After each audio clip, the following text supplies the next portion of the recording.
রবি ঠাকুর স্বপ্ন দেখেছিলেন কলকাতা চলিয়াছে নড়িতে নড়িতে।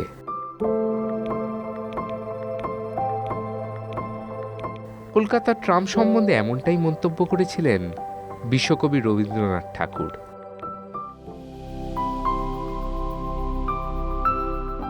ট্রামে চড়ার মজাই আলাদা। ঘন্টি বাজলে নড়ে চড়ে চলতে শুরু করে। শহরটাকে ট্রামের জানলায় বসে দেখার একটা আলাদা অনুভূতি আছে।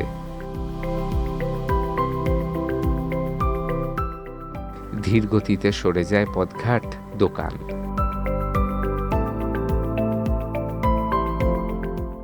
তিলোত্তমাকে চিনতে গেলে অনেক কিছুর মতো ট্রামকেও চিনতে হবে।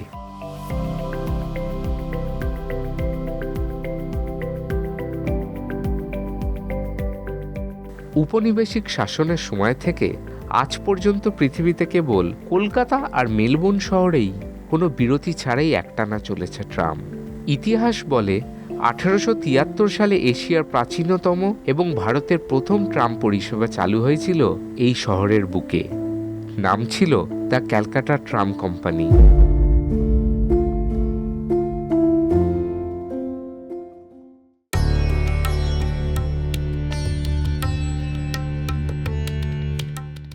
উত্তর কলকাতার শ্যামবাজার অঞ্চল থেকে বিধান সরণির উপর দিয়ে ধর্মতলা পর্যন্ত এখনো চলে ট্রাম।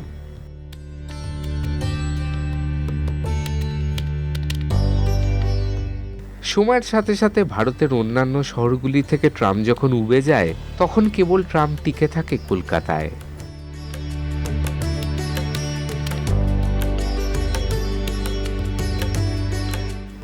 কম খরচে মধ্যবিত্ত ও নিম্নবিত্তের কাছে প্রাণের পরিবহন হয়ে উঠেছিল ট্রাম।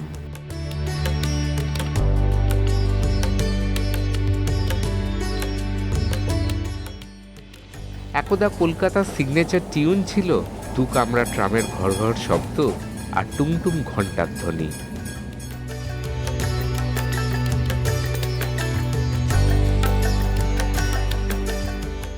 বিগত 36 বছর ধরে ট্রামে কন্ডাক্টারি করছেন ডিডি সিং। অবসর নিতে আর মাস দুয়েক বাকি। নস্টালজিক হয়ে পড়লেন ট্রামের কথা বলতে গিয়ে। আমি তো 36+ ইয়ার থেকে যুক্ত আছি। আমার 3 মাস চাকরি আছে। আমার তো খুব ভালোই লাগছে। আমি তো চাইছি এটা ট্রামটাকে ওর ভালো করা যায়, তাহলে ভালো হবে। আমার তো কোনো রকম কেটে যাবে, কিন্তু পরে যে আমার জেনারেশন আসবে তার কি অবস্থা হবে। এখন বুড়ো বয়স্ক বাচ্চাদের জন্য এটা খুব সুবিধাজনক। আমি সব সময় চাই এই ট্রামটা চলুক। যদিও গতি আর ব্যস্ততার কাছে হার মেনেছে সেই ঘর ঘর আর টুংটাং শব্দ।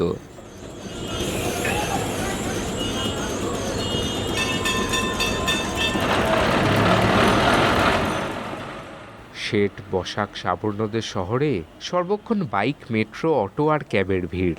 ট্রাম এক প্রকার ব্রাত্যই। তথ্য বলে 2017 সালেও শহরে 25টির বেশি রুটে ট্রাম পরিষেবা চালু ছিল। যানজটের দোহাই দিয়ে ধীরে ধীরে সেই সব রুট বন্ধ হয়েছে।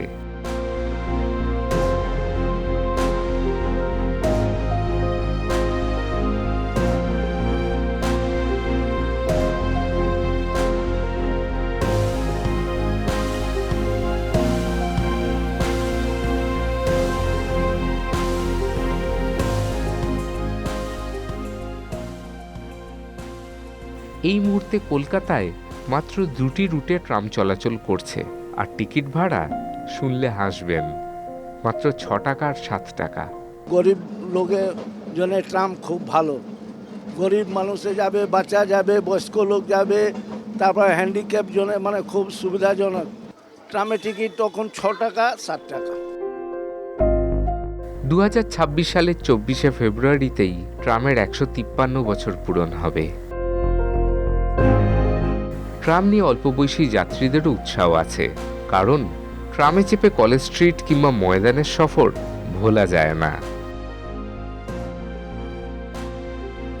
আমরাও চাই ট্রাম মানুষের নিত্যসঙ্গী হোক।